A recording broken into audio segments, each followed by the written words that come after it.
Follow these steps to add multiple links on Instagram. First, update your Instagram app. To do that, launch your App Store. Now, search for the app Instagram. After app appears, if you find the option of update, just click on it and update the app to its latest version. After you do that, launch it.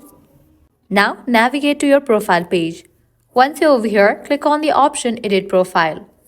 Now, you'll find the option of Links. Click on that. Click on the option Add External Link. Make sure you have already copied the link that you want to add in your Instagram profile. So, I have already copied the link of my YouTube channel.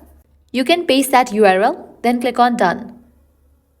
With that, the link will be updated in your profile. Likewise, to add another link, click on Add External Link again. Paste it over here, click on Done. And now you can head back. Now all the links that you have added in your Instagram will appear in the profile. Whenever people will click on these links, they will be directed to these website. So this way you are able to add social media links to Instagram. If this guide was helpful, don't forget to like, share and subscribe to our channel.